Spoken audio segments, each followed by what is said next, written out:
up, folks? Flipknot here. Today I'm going to be discussing something you guys have been requesting for a while. You guys have been asking me to talk about drones for a bit, and this is the best knowledge I have about it, so let's get started. So what the opening of this video was what most of us believe buying a drone and owning a drone is going to be like. Really isn't. When you first go out and you buy a drone and you get it home and you open that box and you think you're just gonna turn on a switch and get it going in the air, that is not how this works. When you buy a drone, the first thing you gotta do is learn a lot about laws. And a lot of laws that you never wanted to have anything to do with. So you go down to Best Buy, you spend a lot of money, and then you come home and you find out that you gotta study before you could even get that thing off the ground. I personally believe that when you're going to places like Best Buy and you buy a drone, they need to warn you about these things. It's not a plug and play thing. There's a lot more that goes into it. To do certain things with a drone, you need what is called a Parts 107 license, which technically is an entry-level pilot's license. And it's not the easiest thing to learn. It's a lot of studying and it takes a while. At the same time though, if you actually spend the time and it's money and you get your Parts 107 license, you can do a lot of cool things. You can sell your footage to realtors, which is a huge market for because that license is so expensive. And at the same time, you can go to the FAA and go, hey, can I get a permit to fly here at this time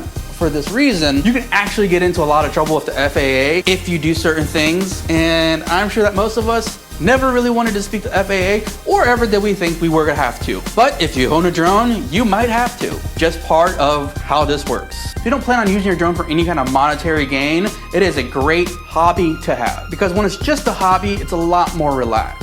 Now, how hard is it to fly a drone? It really isn't that difficult for a lot of people within my age range. Most of us that grew up playing first-person shooters, the remote setup is kind of generally the same. The only difference is that you have a lot more to lose than getting called a noob by some 13-year-old kid in the burbs. You know, can get stressful at times. I've almost flown my drone into power lines before, and man, I almost loaded my Huggies that day. It can be a lot of fun. You get some really amazing footage. You can see the world from ways you've never imagined. I know a lot of us growing up always playing with RC cars, always wanted some kind of airplane that would always seem so unattainable, and yet here is this drone now that you can just pick up at your local Target and take it home, and there you are. You are 400 feet in the sky looking at the world from a completely different perspective. Yes, flying a drone is easy, but it can get extremely stressful until you really get used to it, and it's something you have to do a lot of, to be honest with you. So until you're really used to what you're doing with that thing, you're gonna be stressed out for a lot of time of it. Some of the cheapest drones out there to get some decent footage are still $400 or $500. No matter what, it's not chump change. It's not something you just want to spend money on. And the one person everybody always brings up as an example in this drone argument is Casey Neistat.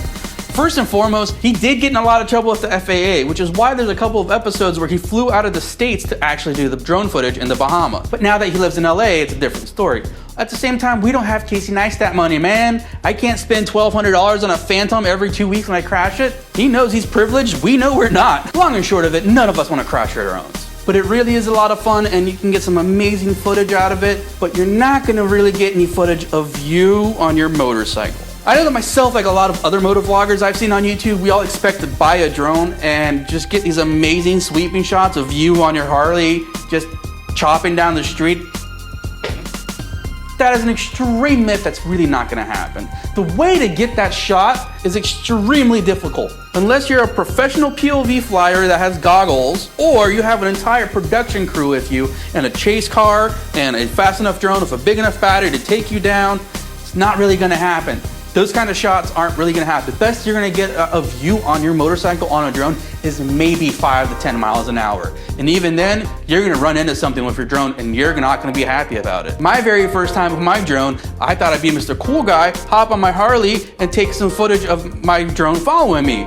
And I got so overheated and so overwhelmed and I was so worried about where my drone was gonna go, and then my motorcycle and my camera and my cell phone.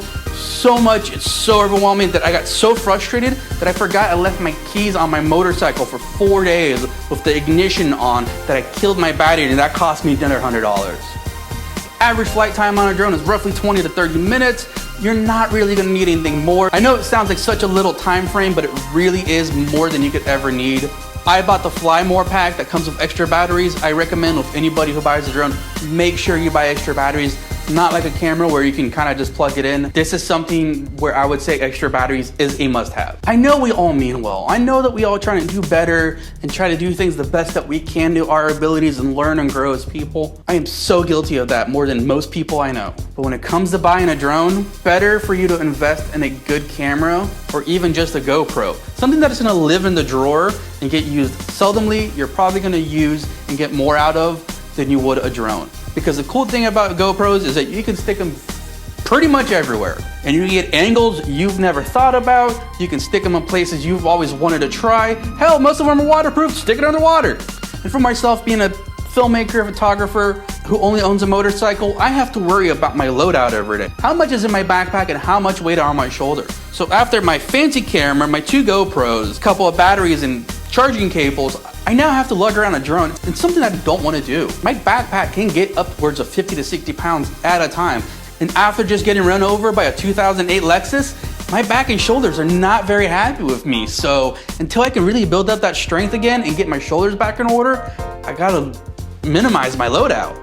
I only bring my drone if I know I'm gonna use it and I know when I'm gonna use it and I have an idea of how to use it. It's not a spontaneous thing. It's something you gotta be ahead of the curve. You have to have a shot list in your mind already.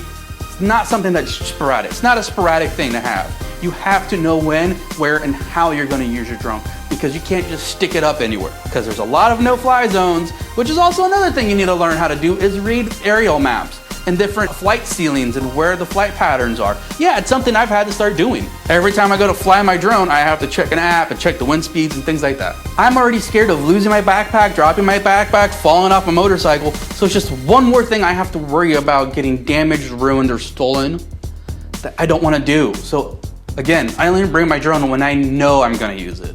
What I've learned about camera and camera gear is don't buy unless you need it. And you can't confuse needing with want.